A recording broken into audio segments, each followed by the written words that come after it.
rero uyu mutipe yani yaciye agenda avugana na Chimamanda ati iyi noti turashobora kuyijya $10,000.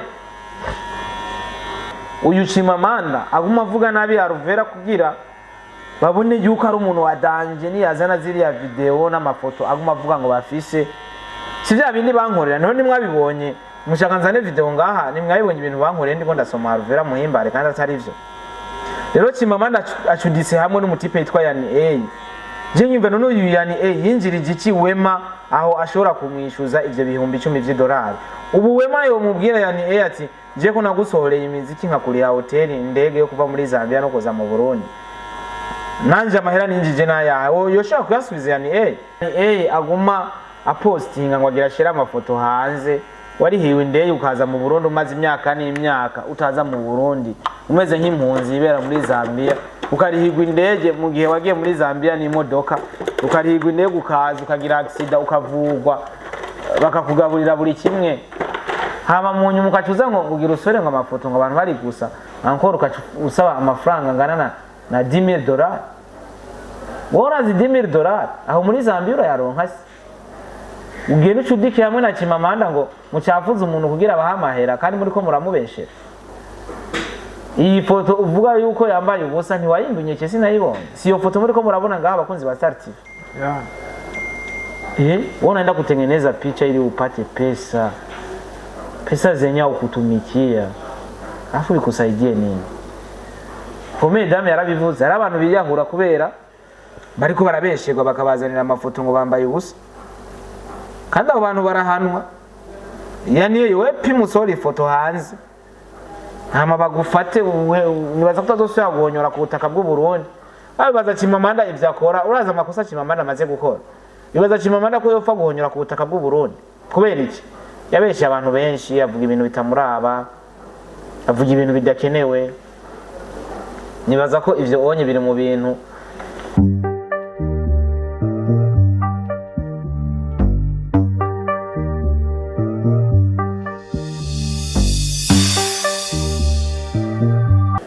manuka niwe kanari ari kibaho ni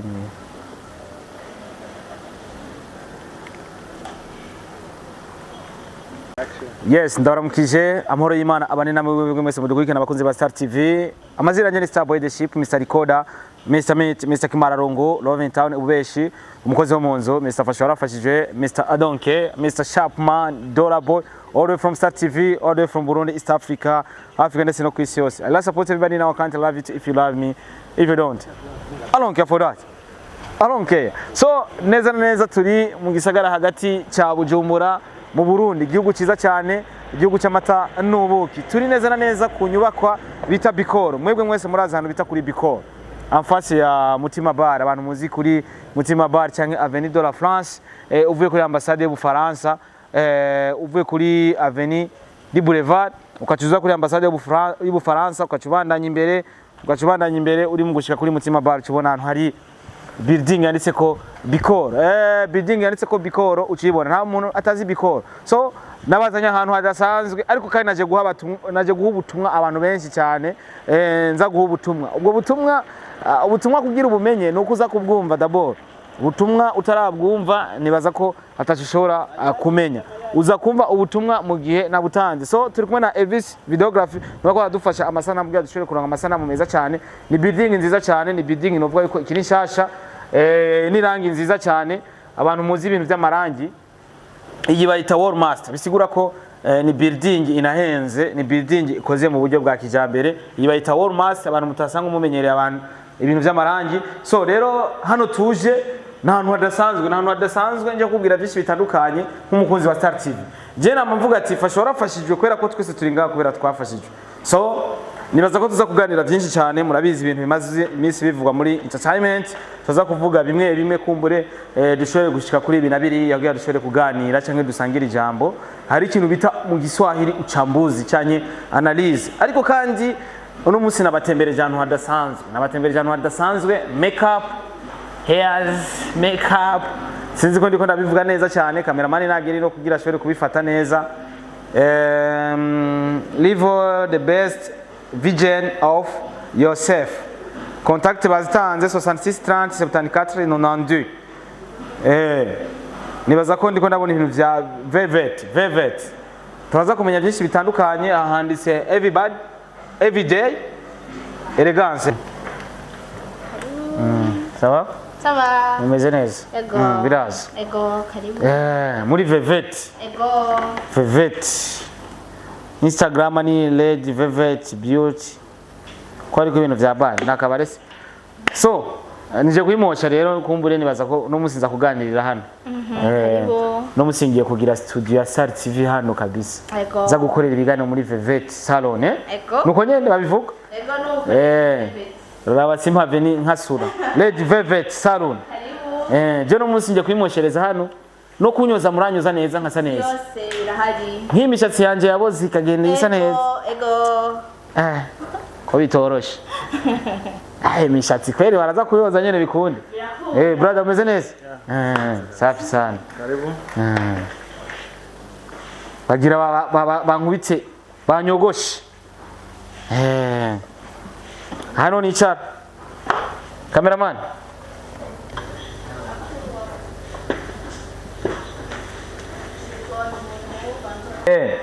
muri Red Velvet Salon ababwiye ni kuri Bikoro bamwa neza bakora dread fresh yani buri kimwe apa buri kimwe cyose turagikora neza ni fresh muri kaze yani ni kaze gusa ni gukoresha umwanya wawe ukahashika gusa nta bindi muravyumva kandi ahanya basore bameze uko onye bahenesha abandi bantu kugira baronka amafaranga aha naba hari abantu bisoneye kabisa so nibaza ko nibaheza kumwa bakanyoza ndaza kubereka ibigize ino salo ni salo nziza cyane nakubwiye ni ngaho kuri Bikoro ndaza gushiraho contact ngaho kumbure bikunda ubahamagara ubabaza ati muri disponse mukora misi yose canke bana tukora misi yose turejo na dimanche hapana dimanche munapumzika aha nta kibazo ibintu byawe biba bimeze neza hari amakamera de surveillance nta kintu cyawe gishobora gutakarira hano ahantu heza kabisa shaka kuba mu VIP uje ahantu ha VIP sasa utaenda kule mama Kamenge haya mu Gituro unataka kuwa VIP haiwezekani if you need to be VIP genda ahantu nyene hari VIP ubu VIP urarondegwa ubu VIP nibukurondera unafaa vitu ya mzuri ni ntucu mu VIP ukora ibintu bitari byiza ntubu mu VIP sasa rero bino bintu ndiko ndavuga rero uyu mutipe yani yaciye agenda avugana na Chimamanda ati iyi noti turashobora kuyijya $10,000 ariyo mpamvu VIP aguma ariyo mpamvu uyu nani uyu Chimamanda aguma avuga nabi Aruvera kugira babone yuko ari umuntu wadanje ni yazana ziriya video n'amafoto aguma avuga ngo bafise si bya bindi bankorera none nimwabibonye mushaka nzane video ngaha nimwabibonye ibintu bankorera ndiko ndasoma Aruvera muhimbare kandi atari ivyo rero Chimamanda acudise hamwe n'umutipe yitwa Yani je nyumva none uyu Yani yinjirije iki Wema aho ashobora kumwishuza ivyo bihumbi 10 $10 ubu Wema yo mubwira Yani ati je ko nagusohoreye imiziki nkakuri ya hotel indege yo kuva muri Zambia no koza mu Burundi nanje amahera ninjije naya yoshaka kuyasubiza Yani kaka abantu badatahura mu Burundi nta musani mbiri mu manager ngaha mu Burundi abayeho kwera ku musani wiwe afise amafaranga biragoye kuko usanga uri mu manager ngaha mu Burundi ushiramwe inoti nyinshi mugabo ntazoyinjiza byo turabizi dabuda ufise mu manager umujama wawe nkakujya kwakiri no mujama wiwe manager nta mafaranga ashiramo kiri ko ariba ko kugira ibikorwa vye bigende fresh aho niho manager atahomba acabaho kubufu mu musani wiwe ko ariko arakora neza cyane rero nk'ubu ukuntu Yani aguma apostinga ngo agira shira amafoto hanze warihiwe indeye ukaza mu Burundi umaze imyaka n'imyaka utaza mu Burundi umeze nk'impunzi ibera muri Zambia ukarihigwa indege mu gihe wagiye muri Zambia n'imodoka ukarihigwa indege ukaza ukagira accident ukavugwa bakakugaburira buri kimwe hama mu nyuma ukacuza ngo ugira usore ngo amafoto ngo abantu bari gusa encore usaba amafaranga ngana na $10,000 worazi $10,000 aho muri Zambia urayaronka ugiye n'icudiki hamwe na Chimamanda ngo mucafuze umuntu kugira abahamahera kandi muri ko muramubeshera. Iyi foto uvuga yuko yambaye ubusa ntiwayindunye cye sinayibonye. Si iyo foto muri ko murabona ngaha abakunzi ba Star TV. Unaenda kutengeneza picha ili upate pesa. Pesa zenye ukutumikia. Alafu ikusaidie nini? Komeye dame yarabivuze, ari abantu biyahura kubera bariko barabeshegwa bakabazanira amafoto ngo bambaye ubusa. Kandi abo bantu barahanwa. Yani yewe pimusori foto hanze. Hama bagufate nibaza kutazosubira guhonyora ku butaka bw'u Burundi. Baza Chimamanda ivyakora, uraza amakosa Chimamanda amaze gukora. Bibaza Chimamanda ko yopfa guhonyora ku butaka bw'u Burundi. Kubera iki? Yabeshe abantu benshi, avuga ibintu bitamuraba, avuga ibintu bidakenewe. Nibaza ko ivyo onye biri mu bintu bituma mu Burundi ntibaze ngo bizokora ko agaruka. Ije ndabivugiye muri Red Velvet Salon. Chimamanda kazohonyora mu Burundi. Azomenye yuko azoba yihanye ivyo yakoze vyose. Canke yabihaniwe ivyo yakoze vyose kubera ko icyaha kirahanwa. Gishobora kuba barirwa kigahanwa bukebuka ariko kigahanwa kubera ko icyaha ni nayo mpamvu bacise icyaha ndibaza. So muri Red Velvet rero ngaha niho ndi aho bariko baramwera n'umunsi hano nashimiye kwimwoshereza ni kuri Bikoro mwese Bikoro muraza hiri ngaha mu Rohero tugise hafi ya Mutima Bar bara twista baradandaza amaperike canke bakayakotesha ni karibu cyane ni wewe tuna mfuko wako amafaranga yawe gusa aza gutuma uronka ibintu vyiza aza gutuma bagukora neza mu mutwe inzara ushobora kuja no kuri Instagram ukandika Red Velvet Salon cyangwa ukandika Red Velvet ushobora kuja kuri Instagram cyangwa kuri TikTok urashobora kubona urubuga rwabo kumbure ukanaba followinga ukabona nivyo bariko barakora ibikorwa bihakoreka ja kuri Instagram na TikTok wandike Red Velvet Salon uraza kubona byinshi mu byo bamaze gukora uje kuri Instagram na TikTok uraza kubona ibyo bamaze gukora barakora inzara neza bafise perike nziza cyane ushobora gukota periko yambaye kabisa ucusa neza n'abantu bafise isura zipinze wambaye perike yo ngaha kabisa bashobora bagupinduruye kabisa so ni karibu cyane rero ibyo nariko ndavuga nibaza ko mwese mu bitahura ngiye kuza ndakorera ibiganiro hano kubera ko bandekuriye kabisa nzoze ndicara hano nkorera ibiganiro n'ubwanwa nshaka kubumosha nzoza ngaha kabisa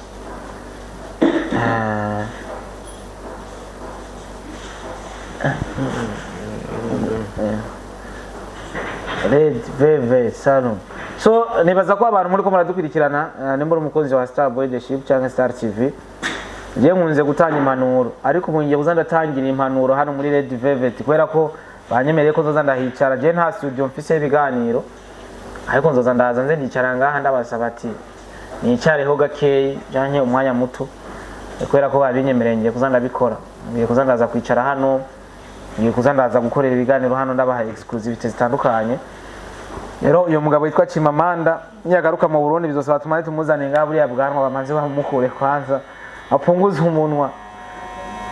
Abantu bibaza ko bari hanze y'igihugu no bagira umunwa urumva uravuye ngaho uragiye hanze tutangura kuturenza umunwa utaraza no muri Red Velvet Salon basi bakumwe usanga ari muri babandi batunza amamashini mu rugo mu kwimosha agenda muri tiroir akakora akaca yimosha.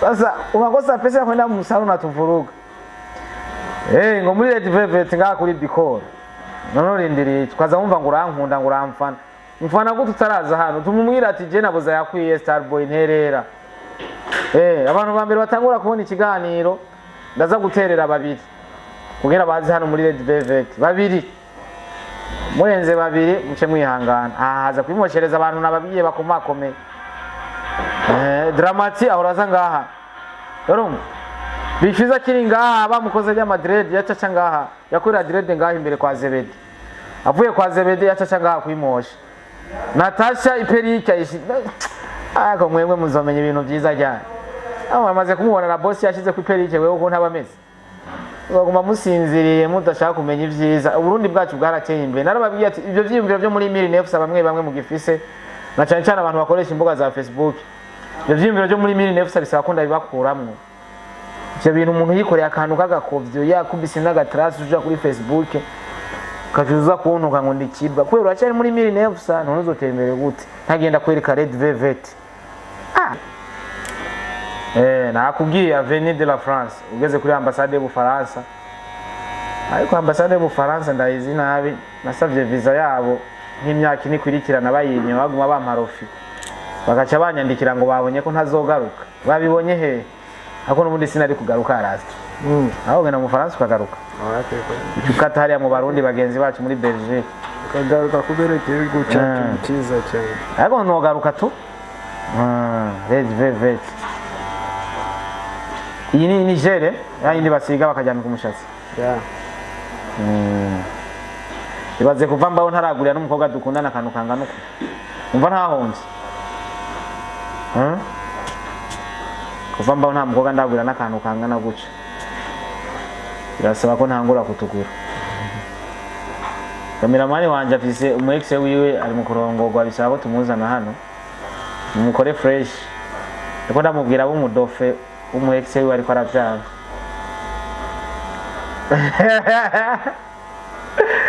So abakunzi ba Star TV rero jewe namanda babwira ati jewe urusura rwanje naco rubafasha, ariko nzobatamwe ibiganiro kabisa, ndabatemwe n'impanuro, ndabatemwe n'amarocation amwe meza maze kubereka ahantu, maze kubereka byinshi bitandukanye kandi mwama musanga ari byiza.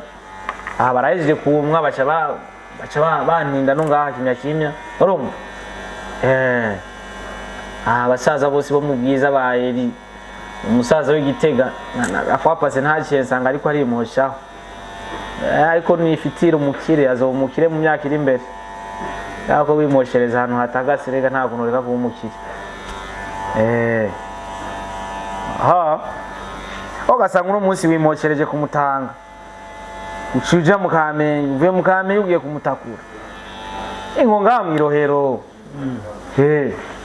Hapo umeshamaliza sasa, panafika basaba nikoshe, si ndio? Kabisa. Unaonaje? Safi.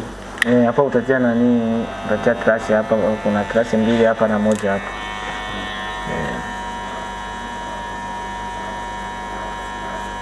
Sinda babereka ibyiza byo ngaha. Ubu je nkunda equipe bita Liverpool, turaba red. Rero uno munsi nanje mu mutwe ngiye kuba mu red kabisa. Ngiye kuba mu red man. Isaro zingahe muzi ushobora kwicara muri kuraraba televiziyo, barakutira ku FM Radio Maria.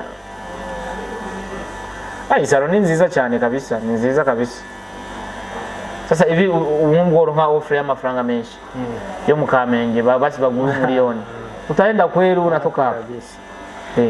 Kamenge bakimaliza kunyoa, bakimaliza kushevu, wanafunga murango, wanaleta kale kamatira kenye bali pointi fasi moya, nta nishambiri bihari, baba kazinze wanafika wanakatia hapo wanalala. Sasa ukienda wicaye kuri ja ntebe tutaiba mabisanya ku nyumba, ndevu tutafanyaje? Ndevu ndevu ziache hivi.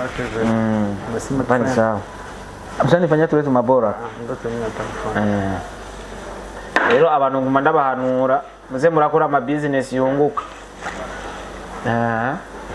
Umuntu wonga hanye jewe ico namusa mushaka gukorera amasene muri salo, muzoze kabisa ndabashikane muri Red Velvet.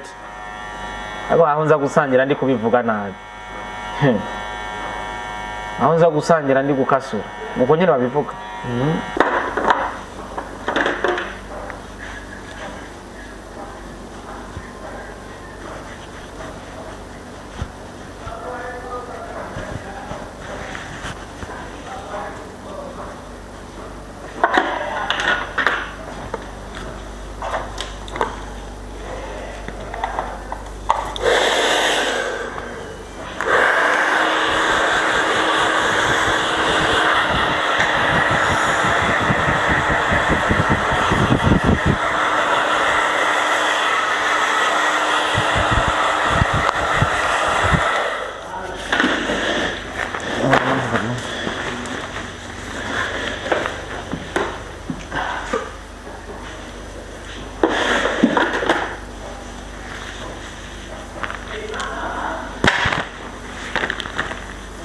fresh. So bakaba barayije kuma abantu tugenda twiteguye tugenda twambaye utuntu two munsi dusembe kugira tudukure nyene muzi yo hejuru kugira rigende neza cyane. So nkuko bisanzwe murabizi ko je namanda babwira ibintu byiza cyane, namanda babwira kugira mukurikire inzira nziza. Burya je Starboy The Ship ara abantu maze kugera kumbure wowe ushobora kubipinga. Ayo makuru naguhaye ya Pomade Dame yavuze marabonye ko nishikiye muri sortie VIP je uzina Starboy The Ship ni izina rimaze kugera kure, ni izina bidakino yuko rizana ibintu bidafite ico bimariye abarundi canke uburundi. Ariyo mpamvu nakuzanye hano muri Velvet Salon, Red Velvet Salon, Red. Ungiye kuza ndakorera ibiganiro hano kenshi muzoguma mumbona hano. Je na studio mfise mugabo mumabuje aho ngakwereka ko azi ibintu bijanye na entertainment kandi akunda aba artist nkuko nakubwiye ati aba artist benshi bakunze kuza kwimoshereza hano, bakunze kuza gukoresha inzara hano n'amaperi katandukanye. Bisigura ko rero ni kibanza cyiza cyane. Ariyo mpamvu nagiye nk'umu artist nashikira uno munsi ngiye kuza ndakorera ibiganiro hano cyane, content nyinshi zitandukanye. Ariko imbere yuko ndangiza mukanya ngira ndabereke bimwe mu bikorerwa hano. Nabonye hari amaperike meza cyane asa neza. Nakubwiye ati buriya umwigeme zorabe umwigeme afise umushatsi ajaja kwiga muri Université y'u Burundi bacho bamutera ikwafi nk'aka ordinaire nonco ubone mitwe kabisa. Rero ngaho ushobora kuba ufise iriya mitwe basi wiga kuri Université basi uzoze basi koti perike hano kubite mu mutwe uraba ukuntu uzoca usa neza. So je navuze ati kwera ko nzotuma ndondera umuhabara basi ndamukote rimwe. So zanabereka imwimwe hari perike umukobwa yambaye byo kugora yuko ugenda utamusavye nimero kabisa. Aho n'izindi usanga umenga sinzi wabazivunduru kandi baranazisokoza neza. Ushobora kubabwira bakagusokoreza uko ushaka.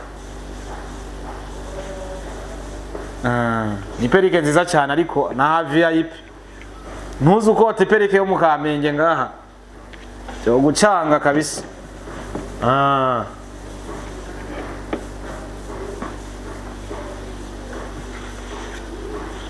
Na bamwe mukora ama video ba artist ushobora kuza hano bakagwa perike nziza ubugi garagara inyuma sizi ko mubibona. Simenyere ibintu by'imishatsi ariko ndagerageza urabibona ko ndagakubise fresh.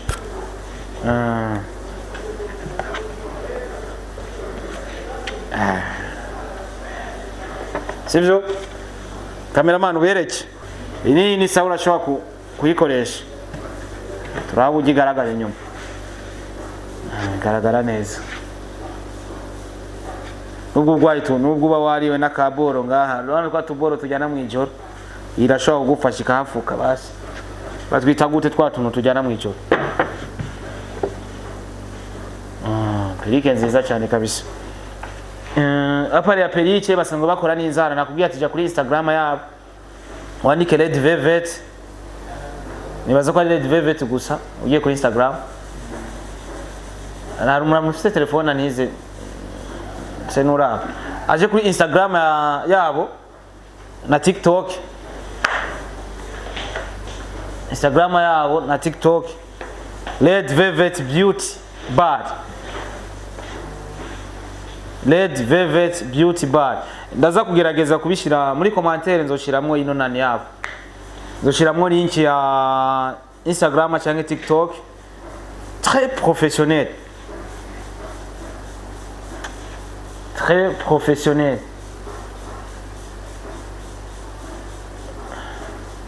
Nzoshiramo amafoto yibi basango bakora ndaza kurondera aya mafoto yose ndayatwara. So genda rero kuri Instagram yabo cyangwa uje kuri TikTok account yabo urashobora kubona ibintu byinshi basanzwe bakora. Ushobora kubona byinshi basanzwe bakora. Velvet Buja aho ni kuri TikTok Red Velvet Buja. Ushobora gushaka Buja kugira ushobore kuyibona ariko ibikorwa byabo ndaza gushira link. So abatugiye kubana abangiye kubagira famille kubera kubona banyizeye. Hari n'igihe umunsi uzoza ugasanga Starboy niwe yicaye ngaha niwe kwakira.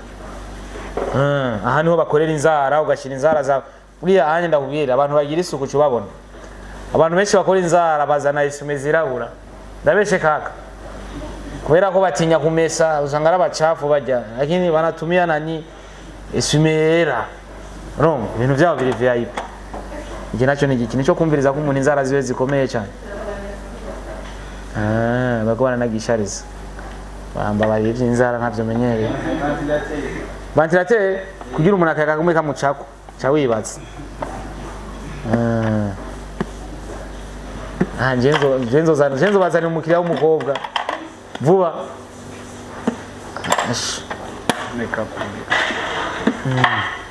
so nakubwiye rero nani social media zabo ndashira n'inki no kuri page Facebook yanjye nzora nshiraho umukobwa mwese muramuzi uyu mwana ni mwiza umwana ndamuzi je ndamukunda gusa nabonye menga ibiharuro vema yose abavyo so nuko rero abana beza bose baza hano n'abasa abana bakorera hano nona ko biri kuri genda kuri Nuzenya veve turaza kubibona kore abana beza cyane hano nako bafite tubusiswa tuboro tu ninga barakuntu bakacisha mu nzara nakanyene kara police ibintu byo ngabiri très professionnel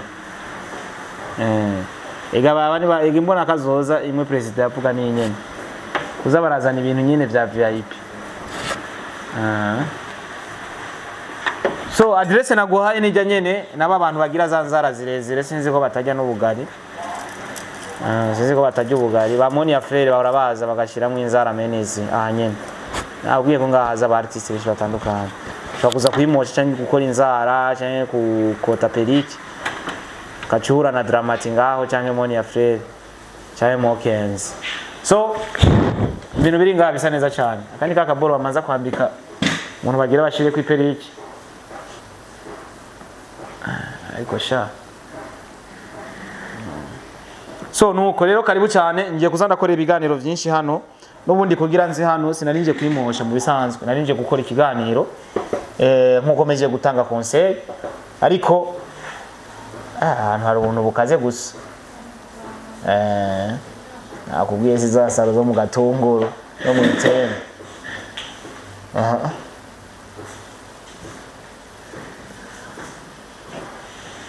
yendo umunyarusaka mu mancunguriye gake gake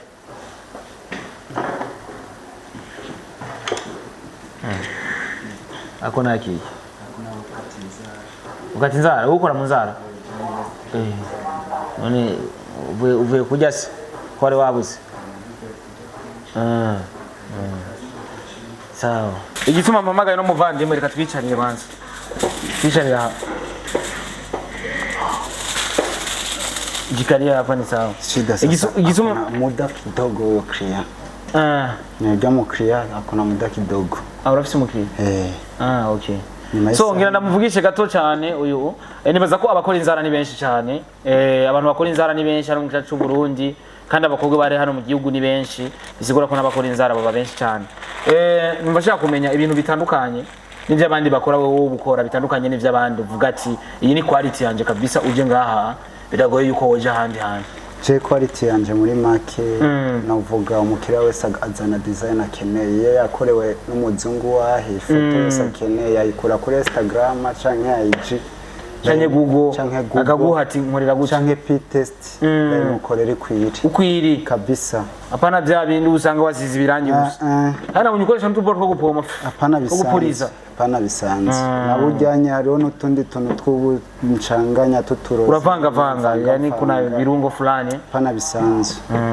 ndayimukorera ikwiri kandi bibikoze imyaka myinshi cyane mako nsumira ngo wabyize hanze nanjyamo je navyigiye Nairobi era muri 2017 umuntu uko mtu wa Kanairo kabisa Kanairo uko yani ndi kwa Makonde muravyumva rero ahakorera abantu rero bamateka urumva umuntu yavuye mu gihugu ca Kenya akazona kuri no saro kugira ashobore gukora service abarundi kazi muri rusange bisigura ko mu diaspora yagarutse mu gihugu gukora inzara yanze gukorera abanyamahanga avuga ati jereka ngaruke mu gihugu cyacu canje cy'amata n'ubuki cyo gukorera inzara abantu urumva ko yavyigiye hanze yavuze ati jewe ubumenyi bwanjye sishobora kubugumiza muri Kenya Kanairo muri Kenya murabizi ko ndahazi nahabaye igihe kinini kitari gito ndetse no mu kumunani nzogaruka ni ikigise nashaka ko avuga gusa nta bindi jesi nkunze kuyogoza abantu je ndavuga cyane ariko igihari mwabonye salon iyi imaji yose nakweretse wabonye ukuntu isa ukuntu hasa neza hahumura neza n'ahantu hasa neza cyane bya danger mwabonye televiziyo yaho ni televiziyo nziza cyane isa neza ushobora kwinjira ukavuga ati shira kuri Azamu nimba ariko haraba match y'intamba nkeneye kuraba match nimba ariko haraba match ya Man City bashobora kuyigushiriramwe bisigura ko n'ahantu hasa neza kabisa tarife zose zirahari tuntu twa turi VIP ni gucomeka kakaca kaka